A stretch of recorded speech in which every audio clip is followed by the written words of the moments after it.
जनाब अतीक साहब की मजलिस में शमूलियत के बाद से यकीनन उत्तर प्रदेश मजलिस को एक तक़वियत मिलेगी और आने वाले विधानसभा के चुनाव हो या फिर फ्यूचर में हमारा पार्टी का जो काम है उससे यकीनन हमको उससे फ़ायदा मिलेगा।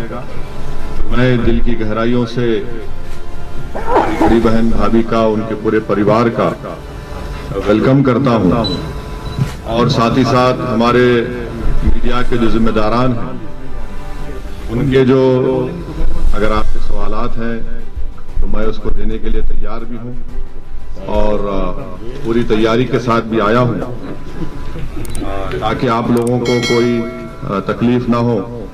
अगर आप इजाज़त दें तो मैं खुद ही बिस्मिल्लाह करता हूं, शुरू करता हूं। तो आपका जाहिर है पहला सवाल होगा हमारे भाई अतीक अहमद साहब के ताल्लुक से कि आप उनको ले रहे हैं, इनके खिलाफ केसेस हैं, फुला हैं, ये हैं। देखिए उत्तर प्रदेश में 37% जो बीजेपी के एमएलएज हैं उनके खिलाफ क्रिमिनल चार्जेस हैं। बीजेपी में जो 116 एमपी हैं उनके खिलाफ क्रिमिनल चार्जेस हैं। 87% बीजेपी एमपीज के खिलाफ सीरियस क्रिमिनल चार्जेस हैं 116 में से। जो एडीआर की रिपोर्ट है उसमें कहा गया कि BJP has most number of MPs and MLA with cases of crime against women. ADR ये कहता है कि बीजेपी एक एनजीओ है जो तमाम हम लोगों का रिकॉर्ड रखता है। उन्होंने कहा कि बीजेपी में ऐसे कई एमपी एमएलए हैं जो जिनके खिलाफ महिलाओं के खिलाफ मुकदमा है। 30% उसमें सीरियस चार्जेस है उनके ऊपर। और बीजेपी की जो अलाई जेडीयू है उसमें 81% एमपीज के ऊपर क्रिमिनल चार्जेस हैं। बीजेपी में एक सांसद हैं मध्य प्रदेश से, उनके खिलाफ तो और सीरियस चार्ज है। आप जानते हैं जो माजी में नाथूराम गोडसे को अपना हीरो माना और हेमंत करकरे के ताल्लुक से अनाप शनाप बका। और पांचवी बात यह है कि इस साल मार्च में सुप्रीम कोर्ट को जो एमिकस क्यूरी ने रिपोर्ट दी, सुप्रीम कोर्ट को यह बताया गया कि उत्तर प्रदेश में 77 केसेस जो मुजफ्फरनगर राइट के थे उनको उत्तर प्रदेश की सरकार ने विड्रॉ किया। खुद मुख्यमंत्री योगी आदित्यनाथ ने अपने खिलाफ एक केस को विड्रॉ कर लिया और 2007 का जो गोरखपुर का केस उनके खिलाफ था, मुख्यमंत्री ने कहा कि इसकी प्रोसिक्यूशन की इजाजत नहीं देता।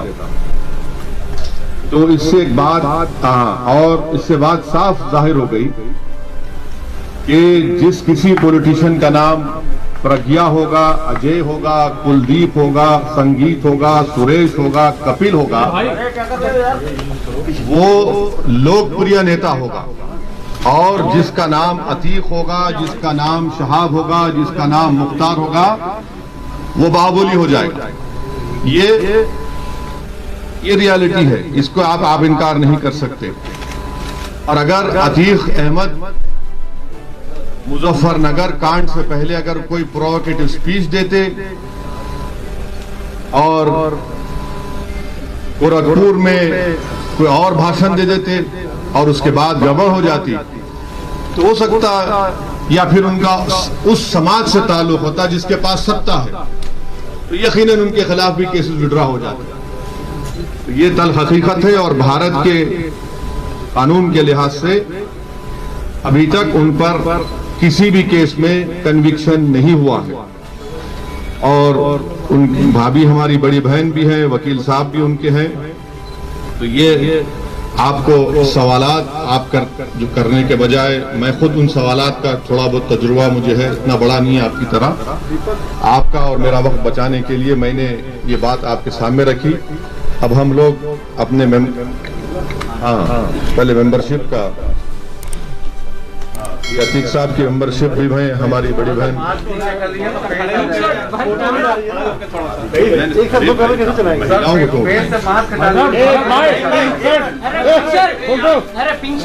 अतीक साहब की मेंबरशिप का दे रहे हैं। ये हमारी बड़ी बहन भाभी का भी मेंबरशिप हमारे और फिर पकड़ लेंगे। बिल्कुल बिल्कुल, आप जैसा बोले। अभी एक बार आप ले लीजिए, हमारा वो आप देख लीजिए, आपकी बरादरी है। तो मैं अब हाँ इधर भी देख लीजिए।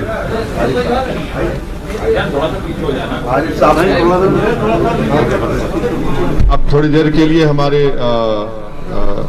अतीक भाई की वाइफ और वो हमारी बड़ी बहन आपको कुछ बोलना चाहिए।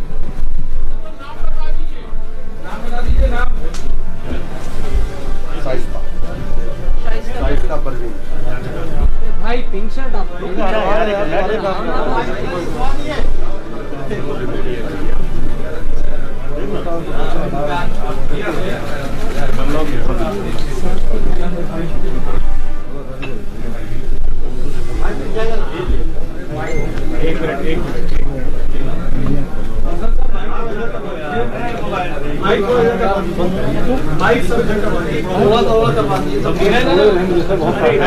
आप नहीं पूछने वाले हमसे, कर दे। आप नहीं पूछेंगे हमसे, तो अगर आप हमसे नहीं पूछे तो माइक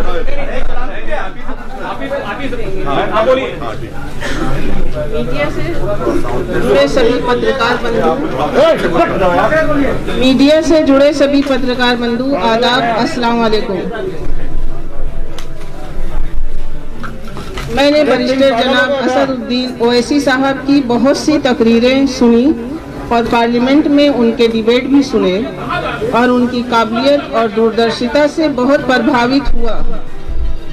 बैरिस्टर जनाब असदुद्दीन ओवैसी साहब का देश के प्रति प्रेम और संविधान के प्रति उनकी आस्था, अल्पसंख्यकों एवं दलितों के प्रति उनके प्रेम और उनके मिशन को देखते हुए मैं उनकी पार्टी ऑल इंडिया मजलिस इत्तेहादुल मुस्लिमीन MIM को ज्वाइन करता हूं और मैं भी करती हूं। आप सब से सहयोग की अपेक्षा है। बहुत शुक्रिया आपका। चलिए अब आप लोग हाँ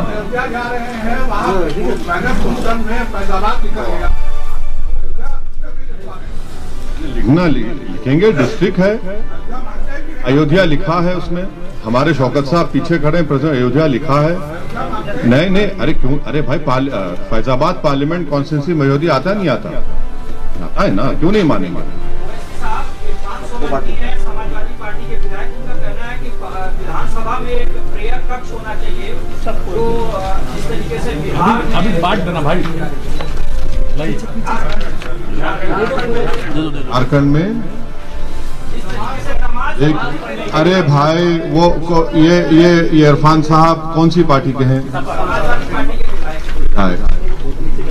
पहले उनसे ये पूछ लीजिए कि अखिलेश यादव की राय क्या है। अखिलेश यादव अपनी मुंह से क्यों नहीं बोलते बात ये? अरे हम क्या चाहते हैं? हम ये चाहते हैं कि उत्तर प्रदेश में जैसा कि हर समाज, हर बरादरी की एक पॉलिटिकल लीडरशिप है, उनकी एक पहचान है, उनकी एक शनाख्त है, उसी तरह इंशाअल्लाह ताला उत्तर प्रदेश में मुस्लिम अक़लियत की एक इंडिपेंडेंट पॉलिटिकल वॉइस हो, जिसको भारत का संविधान उसकी इजाजत देता है।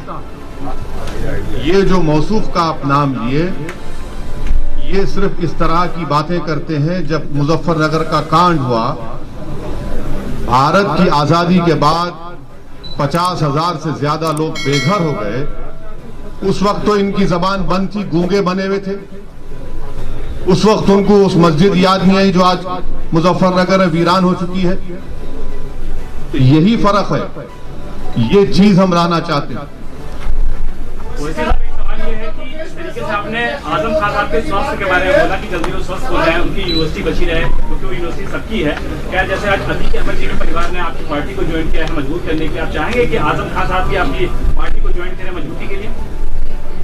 देखिए, मैं जो आजम खान साहब के बारे में कहा था उस पर आज भी कायम है।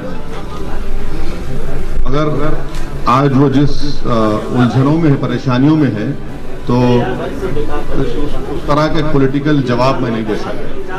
अगर मेरी नेक तमन्ना है, हमारी ऐन ख्वाहिश है कि अल्लाह सुब्हाना व तआला उनकी तमाम मुश्किलात में आसानी पैदा करे।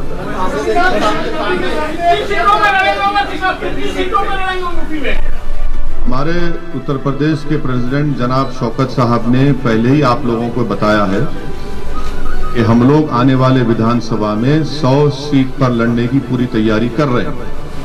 वैसे सवाल एक सवाल मुख्यमंत्री योगी आदित्यनाथ ने एक इंटरव्यू दिया हिंदुस्तान को और उनसे ये पूछा गया कि वैसे साहब कहते हैं आप तो लखनऊ के हैं या गोरखपुर के। उन्होंने कहा कि हाँ क्या उनसे एक सवाल पूछा गया तो वैसे साहब ने कहा आप तो लखनऊ के नहीं, आप तो गोरखपुर के। उन्होंने ये कहा कि एक का डीएनए टेस्ट होना चाहिए, पता चल जाएगा कौन कहाँ का। करवा लीजिए, चलिए, बाकी है तो आइए डीएनए कराते हैं। चलिए करा लेते हैं डीएनए, आप करा लीजिए, हम तैयार हैं। आप कराएंगे, आपको भी कराना पड़ेगा। अब ये नौबत आ गई कि डीएनए कराएंगे, यानी भारत के संविधान को नहीं मानेंगे, डीएनए को मानेंगे। आइए, चलिए। Sir, IFS chief Mohan Bhagwat ने कहा कि भारत में मुसलमान इन्वेडर्स के जरिए आए हैं, इस्लाम मजहब इन्वेडर्स के जरिए आया है और जितने भी सेंसिबल लीडर्स हैं उनको ये मांग करनी चाहिए कि जो भी कट्टरपंथ की बात करे उसका विरोध करना चाहिए कट्टरपंथ मुसलमानों का। कि ये गोल मोल की बात हमेशा भगवत करते हैं। कभी बोले डीएनए हमारा एक है, लिंचिंग करने वाला गलत है। ये एक ही सांस में ये तो हमेशा रंग बदलते रहते हैं ना अपना। कभी एक बात बोलते हैं, कभी एक बात बोलते हैं। ये तमाम के तमाम संघी लोग जो होते हैं वो हिस्ट्री के बड़े वीक होते हैं। हिस्ट्री अगर पढ़ लेते तो मालूम होता कि वेस्ट कोस्ट पर इस्लाम पहले आया, इन्वेडर से नहीं आया। तो हिस्ट्री में कमजोर है। तो बताना ये चाहते हैं कि वो जो आरएसएस की जो आइडियोलॉजी है जिसमें गोलवालकर और आपके सावरकर ये दोनों ही बताते हैं ना कि पुत्र होली लैंड और मदरलैंड की जो गुफ्तगू करते हैं, तो उसी के रोशनी में उसी को रिट्रेट करते हुए मोहन भागवत ने बात कही है। और मोहन सुनिए, अरे आपको सुन तो लीजिए, इतना तकलीफ क्यों हो रहा है, इनको क्रिटिसाइज कर रहे हैं। तो मोहन भागवत को जो पहली कॉन्स्टिट्यूशन की किताब बनी गई थी जो आज भी लोकसभा पार्लियामेंट में है, उसमें मुगल बादशाह अकबर की फोटो है, टीपू सुल्तान की है। संविधान बनाने वालों ने उनकी तस्वीर डाली, उसके ऊपर क्या कहेंगे वो? तो इसीलिए कह रहा हूं कि हिस्ट्री में बड़े वीक हैं वो। आपके अलायंस पार्टनर है ओम प्रकाश राठौर साहब, कहने को तो वो आपके साथ जरूर है कि वो कभी भारतीय जनता पार्टी में भी चले जाते हैं बात करने के लिए, कभी समाजवादी पार्टी में भी टच में रहते हैं। तो क्या कुछ स्टेटस क्लियर कर पाएंगे कि आप लोग उनके साथ जा रहे हैं चुनाव में कि नहीं? नहीं, हम उनके साथ हैं। और एक पिछले बार टीवी कॉन्क्लेव हुआ था यही लखनऊ में, हमारी उनसे बातचीत भी हुई है और इंशाल्लाह सितंबर में हमारी दोबारा उनसे मुलाकात होगी, बात होगी। ओवैसी साहब, किन दलों से अभी तक आपका संपर्क हुआ है? उत्तर प्रदेश में 100 प्रत्याशी आप उतार रहे हैं और आपने समाजवादी पार्टी को भी एक प्रस्ताव दिया था कि अगर यूपी में उप मुख्यमंत्री मुस्लिम होगा तो ओवैसी की पार्टी उनके साथ मिलकर चुनाव लड़ेगी। क्या आपका कहना है? नहीं, अभी तो वो प्रस्ताव कहाँ दिए हम? आप लोगों ने नहीं सुने, आपने हमसे पूछा था कि क्या आप इनसे अलायंस करेंगे, हमने कहा तैयार है। आप पूछिए उनसे, वो तैयार है नहीं। तो अभी तक आपके पास कोई इस तरह का कोई संकेत नहीं आया? नहीं, आपके नहीं आया तो बता दीजिए, हमारे पास तो नहीं आया। मेरा बयान नहीं, आप ही के जिम्मेदारों ने मुझसे सवाल किया था तो मैंने उसका ही जवाब दिया। हाँ। क्यों ऐसा क्यों समझती सपा बसपा आपसे, क्यों डरती है? अब लैला की दुश्मनी में तो करते हैं ना पूरे मजनू। तो इनको लगता है कि सपा को या जो भी बीएसपी अगर एक ऐसा हमको अनटचेबल बनाना चाहती है तो हमको कोई एतराज नहीं है। हम उत्तर प्रदेश की जनता में जाएंगे और उनको ये पैगाम देंगे कि देखिए ये हमको अनटचेबल बना रहे हैं। और मकसद परेशानी इनको इस बात की है कि जब हम ये कहते हैं कि 19% मुसलमान और आप MY कॉम्बिनेशन की बात करते हैं, आप 11% और 19% गुलामी आपकी करते रहे, आपकी जय जयकार करते रहे, आपको मुख्यमंत्री बनाए, आपको वोट दे, और आप हिस्सेदारी की जब बात होती है तो बात ही नहीं करते आप।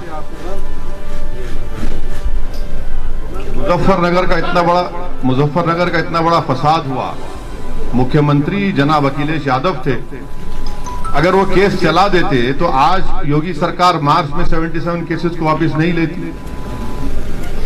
ये हर महाज पर ये नाकाम साबित हुए। ये नहीं चाहते उत्तर प्रदेश में कि मुस्लिम माइनॉरिटी की एक इंडिपेंडेंट पॉलिटिकल लीडरशिप क्रिएट हो। ये उत्तर प्रदेश के मुसलमानों का मुकद्दर ये बना चुके हैं कि 60% ड्रॉप आउट रेट है क्लास 5 से 5-6-7 साल की उम्र से 14 साल की उम्र तक। 2% मुसलमान बच्चे ग्रेजुएट होते हैं, 3% इंटर पास करते हैं, 12th पास करते हैं। ये मुकद्दर बना चुके हैं। जेल में 27% मुसलमान ने ट्रायल। हम ये बात कर रहे हैं लीडरशिप की, हिस्सेदारी की, तो जाहिर है इनको तकलीफ होगी। और ये जनता देख रही है कि कैसे हर समाज को उनका हिस्सा मिल रहा है। क्या आप समझ रहे हैं कि नरेंद्र मोदी ने अनुप्रिया पटेल को, बाघेल साहब को ऐसे बना दिया मंत्री? उनकी बरादरी का वोट है, उनकी जात का वोट है, कास्ट का वोट है। तो ये पूरे हर कास्ट की पॉलिटिकल लीडरशिप आइडेंटिटी बन चुकी है। जब बात मुस्लिम्स की आती है और मुसलमानों में ओबीसी मुसलमान की बात आती है तो सब कहते हैं नहीं नहीं, इससे कम्युनलिज्म बढ़ेगा। कम्युनलिज्म बढ़ रहा है, बीजेपी जीत रही है। तो अखिलेश यादव और एसपी और बीएसपी ने मिलकर अलायंस किया था, तब भी बीजेपी जीत गई। इसका जिम्मेदार कौन है फिर? मैं हूं, ये मेरी पार्टी है। मुसलमान ने तो आपको झोली भर भर कर वोट दिया, फिर कहां गया वोट? क्यों नहीं जीत पाए? आज एक एग्जांपल, आज हम रुदौली जा रहे हैं, वहां पर जैदी साहब एक कैंडिडेट होते थे समाजवादी के एमएलए, वो 2012 में हारे 1000 वोट से, 17 आया तो 31,000 वोट से हार गए, और वहां पर यादव साहब जीत गए। बताए ना समाजवादी के लोग कि जैदी क्यों हारे और यादव क्यों जीत गए। इतनी मिसालें हम दे सकते हैं। खाली मुसलमानों के सहारे आप क्यों जीतना चाहते हैं? मुसलमानों के सहारे अकेले आप 100 सीटों में नहीं, आपका सवाल बिल्कुल सही है। मैं तो अल्लाह के सहारे जी रहा हूं और कामयाब होऊंगा। आपने गलत फहमी आपको। हाँ बिल्कुल मिला रहे हैं भाई, कौन कह रहे नहीं मिला रहे हैं। आपने कहा कि आगे क्या करेंगे, हम तो बिल्कुल चाह रहे हैं। अभी हम राजभर साहब के साथ हैं, मुख्तलिफ हमारे ओबीसी ऑर्गेनाइजेशंस के साथ हैं, पार्टीज के साथ हैं। हाँ हाँ, राजा भैया की बात कर रहे हैं। जब राजा यहाँ बैठा है ना आपके सामने, हम खुद बैठे हैं भाई, क्यों आप बात कर रहे हैं? वैसे साहब बिहार का उदाहरण आपके सामने है। विपक्ष के बिखराव की चलते नीतीश की सरकार बनी। क्या लगता है उत्तर प्रदेश में जिस तरह से फिर से आप गलत सवाल कर रहे हैं। आप स्टडी करके देखिए, आप एक जिम्मेदार जर्नलिस्ट हैं। नहीं, आपको जिम्मेदार हैं आप बड़े पढ़े लिखे हैं, आपको थोड़ा रिसर्च करना चाहिए। कितने अच्छा, अब ठीक है, चलिए अब आपसे बहस होगी। अब बताइए कितने सीट एमआईएम लड़ी? बिहार में आप 5 सीटें से जीते। लड़े कितने? अरे आपने 60-70 सीटों पे झूठ। अब अपना मजाक मत बनाइए। देखिए, मजाक मत बनाइए। आपकी झूठ साबित हो गई, आपकी झूठ साबित हो गई, आपकी झूठ साबित। छोड़ ठहरिए, अब सुनिए, अब सुनिए। देखिए, आपकी इग्नोरेंस को तो हम नहीं हटा सकते, पर आपको बता रहे हैं। आपने कहा बिहार में 60-70 लड़े हम, आपने कहा ना अभी नहीं लड़े। सुनिए, नहीं लड़े, 20 लड़े, 19, चलिए जीते कितने? 5। बाकी 9 सीट पर गठबंधन जीत गया हमारे खिलाफ। फिर सवाल 5 सीट, सुनिए 5 सीट पर एनडीए जीत गया और 9 और 5 के अगर वोट्स मिला भी लेंगे आप, तब भी वो मेजॉरिटी के करीब नहीं है जो जीते वो लोग। मेरे भाई जरा रिसर्च कर लीजिए, हम थम्स अप नहीं है, वो थम्स अप लीडरों का जमाना जा चुका है। हाँ, आपका सवाल ये है, हम समझ चुके आपका सवाल ये क्या है, और हमारा जवाब ये है कि हम लड़ेंगे इलेक्शन। हम किसी के गुलाम नहीं है, जर खरीद गुलाम नहीं है कि उनको जिताएंगे। हम बहुत 60 साल से सबको जिता रहे, हम जीतेंगे इंशाल्लाह। उत्तर प्रदेश का मुसलमान जीतेगा।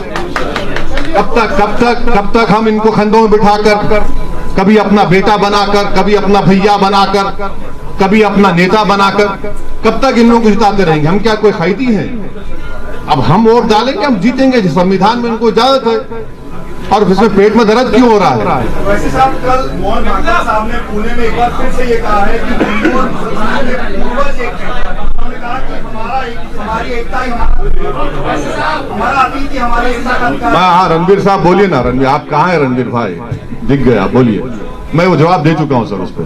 बीएसपी को आप कह रहे हैं कि झोली भर के मुसलमानों ने वोट दिया। दोनों को पिछले 2019 के लोकसभा के चुनाव में CSDS का डेटा है 2019 का कि 70% मुस्लिम्स वोटेड फॉर, 70% मुसलमानों ने बीएसपी और सपा को वोट दिया, और 50% के ऊपर हमारे हिंदू भाइयों ने बीजेपी को वोट दिया। ये मैंने कहा। अभी बाबूजी का कार्यक्रम चल रहा है और वहाँ शंख बज रहे हैं, वैदिक मंत्र पढ़े जा रहे हैं, तो मुसलमान आखिर क्यों आपको वोट करें? क्या सोचते हो? वैसे ना वहाँ जय श्री राम के नारे भी आज लगे हैं। हाँ, नहीं, देखिए वो उनके पार्टी का प्रोग्राम है, जो करते कर लें। हमारा जो पॉलिसी, हमारा जो पॉलिटिकल ऑब्जेक्टिव है, हमारा जो कोशिश है उत्तर प्रदेश में, वो आपके सामने रख रहे हैं। यूपी के सिलेक्शन में तालिबान भी एक मुद्दा होगा, आपका क्या सोचना है? क्या होगा? तालिबान है वो यूपी कौन बना रहा है? मैं आपको बताऊं, ऐसे नाम लेने से क्या मतलब है? किसी पार्टी का नाम लेने से अरे आप क्यों डर रहे हैं? हाँ, का भी विवादित बयान आया। नहीं, बीजेपी कह रही है कि जो तालिबान का सपोर्ट कर रहे हैं, यहाँ पे ऐसे लोग हैं जो सपोर्ट कर रहे हैं। ये बोलिए ना, नाम लेके बोलिए। तो सुनिए, हाँ सुनिए, हकीकत ये है कि भारत के टैक्स पेयरों के पैसे 35,000 करोड़ रुपये हमने अफगानिस्तान में लगाए, जिसमें वाजपेयी सरकार भी सत्ता में थी, मनमोहन सिंह की सरकार और मोदी सरकार की 6.5-7 साल। ये 35,000 करोड़ में हमने डैम बनाए, अफगानिस्तान में हमने उनकी पार्लियामेंट बनाई, ईरान से छबार पोर्ट हम बना रहे हैं ताकि वहां से ट्रेड हो सके अफगानिस्तान में। अब वहां पर तालिबान आ चुका है, और पिछले 20 साल में हर साल हमने करीब 800 से 900 अफगानियों को अफगानिस्तान से भारत लाकर उनको एजुकेशन करवाया, doctor, engineer, Indian military academy पढ़ाया। तो ऐसे 16,000 लोग हुए। हम ऑल पार्टी मीटिंग में गवर्नमेंट मोदी सरकार से सवालात की, जो मैं दोहरा देता हूं, आपकी आसानी हो जाएगी समझने के लिए। मैंने पूछा कि क्या तालिबान एक टेररिस्ट ऑर्गेनाइजेशन है?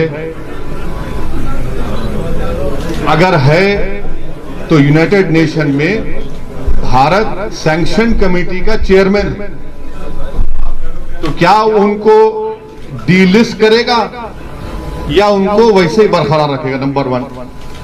अगर ये नहीं करते तो क्या आप अनलॉफुल एक्टिविटीज प्रिवेंशन एक्ट में आप उनको टेररिस्ट लिस्ट में शामिल करेंगे, नहीं करेंगे? आप बताइए ना। और अगर ये भी नहीं करते तो फिर उनको खामोश रहना चाहिए, इस तरह की वाहियात बातें ना करें। जो उनको अपोज करा उसको ये नाम पुकार देंगे। आप सत्ता में हैं। ये सवालात मैंने ऑल पार्टी मीटिंग में भी किए, पब्लिकली भी किया हूं, और आज आपके सामने कर रहा हूं। और मेरा मानना यह है कि अफगानिस्तान में जो तब्दीली आई है वो भारत के लिए ठीक नहीं है। पांचवी बात सुन लीजिए, कल का हिंदुस्तान टाइम्स अखबार, उन्होंने एक CIA के ऑपरेटिव चीफ जो अफगानिस्तान में अमेरिका की सीक्रेट एजेंसी, गुप्त एजेंसी के वहां पर जिम्मेदार थे, उन्होंने अपने इंटरव्यू में हिंदुस्तान टाइम्स को कहा कि भारत ने भारत के मुसलमानों को दूर करके, उनको एलिनेट करके बहुत बड़ी गलती की। ये अफगानिस्तान के पस मंजर उन्होंने कहा, मैंने नहीं कहा ये। उन्होंने अपने इंटरव्यू में यह भी कहा कि भारत में ये रिलीजियस और नेशनलिज्म के नाम पर जो कुछ हो रहा है ठीक नहीं है, उनके अल्फाज हैं। मैं फिर से आपके जरिए से मोदी सरकार से पूछ रहा हूं, वो जो CIA का जो जिम्मेदार आदमी अफगानिस्तान में था, जो ट्रंप सरकार को और बाइडेन को भी उनके लिए एडवाइस का, क्या वो सही कह रहा है झूठ? अगर झूठ कह रहा है तो कंडेम करिए उसको आप। ये हमारे सवालात हैं। और जो कुछ अफगानिस्तान में हुआ है और होने जा रहा है, उससे पाकिस्तान को फायदा हो रहा है। बहैसियत एक इंडियन के ये हमारे लिए फ्यूचर में ये चैलेंजेस पैदा हो सकते हैं, जिसको सरकार को जवाब देना है। नहीं नहीं, आप मुश्किल पूछिए ना, आप कोई मैथ्स के टीचर तो नहीं है हमारे। आपको अप्रोच करते हैं IMIM को, तो क्या आप उनको अलायंस के लिए तैयार होंगे? किसके? अगर आपको अप्रोच करते हैं कि अलायंस कर लेते हैं साथ में। सर पहले उनको अप्रोच तो करने दीजिए, हम तो बात करेंगे। हम तो बोल रहे हैं उनको बात करने तैयार है, वो बात तो करें ना सर। वैसे साहब एक सवाल मेरा है कि जितनी भी विपक्षी पार्टियां हैं उत्तर प्रदेश में, जितनी भी विपक्षी पार्टियां हैं उनके पास संगठन है, समाजवादी पार्टी, बसपा पार्टी, कांग्रेस, जो भी है। आपको लगता है हमारे पास नहीं है? आपको लगता है हमारे पास नहीं है? उत्तर प्रदेश में सर आपको एक दिन हम अपनी गाड़ी में लेकर फिरेंगे, 10-15 जिला लेकर जाएंगे और आप थक जाएंगे इतना फिरेंगे हम। आपको बताएंगे संगठन कहाँ है। बिल्कुल है संगठन। आप अगर आप बात कर रहे हैं, एक मिनट, अगर आप बात कर रहे हैं 2017 की, तो यकीनन मानता हूँ। मगर पिछले 2.5-3 साल में मैं हमारे पार्टी प्रेसिडेंट शौकत साहब और तमाम जिम्मेदारान, डॉक्टर साहब हमारे उत्तरवाला के कैंडिडेट हैं, उन सब ने बहुत से करीब 40 से 50 जिलों में संगठन को अच्छी तरह मजबूत किया, बूथ लेवल तक बनाने की कोशिश की है। संगठन है, 5 साल पहले नहीं था, मैं मानता हूँ उस बात को, मगर अब है। लेकिन पिछड़ा वर्ग जो है, OBC है और अल्पसंख्यक जो है वो रोडों पे दिखे, लेकिन आपकी पार्टी उनको समर्थन करती नजर नहीं है। रोडों पे दिखे? अभी भी रोड पे है। किसने पार्लियामेंट में CAA का बिल फाड़ा? नहीं, एक मिनट, अखिलेश यादव ने फाड़ा, कांग्रेस ने फाड़ा। कौन? किसने राह दिखाई कि ये CAA का कानून 2 मजहब के लोगों को मजहब की बुनियाद पर देश को कमजोर कर रहा है? हमने कहा। आज भी हम साथ हैं। हम आपको ये कहना चाह रहे हैं कि जरा हमारे नजरिए से बात को देखिए। इसलिए आपकी बात, आपका सवाल सही है, मगर वो सवाल में सच्चाई नहीं है। वैसे साहब, योगी आदित्यनाथ के लिए आपने कहा कि इंशाल्लाह योगी को मुख्यमंत्री नहीं बनने देंगे। आप चुनाव लड़ रहे हैं 100 सीटों पर, फिर मुख्यमंत्री कौन बनेगा और मैथ क्या है? देखिए, आप जानते हैं बीजेपी के एक MP हैं पाल साहब, जानते हैं ना? पाल साहब बने थे ना मुख्यमंत्री।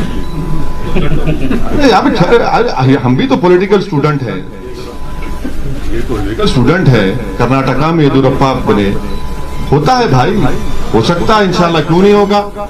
हमारा ऑब्जेक्टिव है कि उत्तर प्रदेश से बीजेपी को हराया जाए। हमारा कोशिश होगी इंशाअल्लाह ताला कि उत्तर प्रदेश से हम MIM के विधायक बने। हमारी कोशिश होगी कि अतीक साहब और भाभी और जो भी उनके परिवार लड़ना चाहेगा वो विधायक बनकर जाकर उत्तर प्रदेश में जोर से नाइंसाफी के खिलाफ आवाज उठाए। तो ये हमारी कोशिश होगी, ये हमारा ऑब्जेक्टिव है। इसमें बुरी बात क्या है? इसमें तकलीफ क्यों नहीं? क्या बात है? 100 सीटों पर आप चुनाव लड़ रहे हैं। अरे भाई, हमने कहा कि 100 सीट पर तैयारी हो रही है, तो हमने कहा कि 100 से बढ़ेंगी, हो सकता है। जरा भागीदारी संकट मोर्चा में है, हिंदुओं को टिकट देंगे आप? बिल्कुल आपकी पार्टी क्यों नहीं देंगे? क्यों नहीं देंगे? बराबर देंगे। OBC हमारे भाई हैं, दलित हमारे भाई हैं, क्यों नहीं देंगे? बराबर देंगे। एप्लीकेशन भी है, बहुत से लोग अप्लाई करें, बिल्कुल देंगे, इंशाल्लाह जीतेंगे, वोट भी मिलेंगे। ओबीसी समाज के लोग रिजर्वेशन के खिलाफ लेकर प्रदर्शन कर रहे हैं लखनऊ में। OBC समाज के लोग रिजर्वेशन को लेकर प्रदर्शन कर रहे हैं। नहीं, 69,000 शिक्षा भर्ती, आपकी पार्टी का क्या स्टैंड? वो ये कह रहे हैं, हमने पार्लियामेंट में कहा कि OBC समाज का सेंसस होना चाहिए, बराबर होना चाहिए। मुसलमानों में भी ओबीसी है, उनका भी सेंसस होना चाहिए। और 50% आबादी को 27% क्यों देंगे रिजर्वेशन, और जो 20% है उनको 50% रिजर्वेशन मिल रहा है। और भारत के प्रधानमंत्री नरेंद्र मोदी को कहते हैं कि मैं ओबीसी हूं। ये कौन सी मोहब्बत और वफा की बातें प्रधानमंत्री कर रहे हैं। तो देश में कास्ट सेंसस होना चाहिए, और सेंसस की बुनियाद पर ही तो आप पॉलिसी बनाते हैं ना। और भारत को आजाद होकर 70 साल हो गए, तो सेंसस क्यों नहीं होगा ओबीसी का। जब सेंसस में SC, ST, minority, Hindu, non Hindu लिखा जाता है, रिलीजन का, तो ये क्यों नहीं किया जाता। करना चाहिए हम बराबर। और आखिरी बात, 50% का ये जो रिजर्वेशन है इसको खत्म करना चाहिए, इसको आगे बढ़ना चाहिए। ये हमारा पार्टी का, हमने बात पार्लियामेंट में अपनी स्पीच में कही, आप देख भी सकते हैं। Thank you sir, thank you.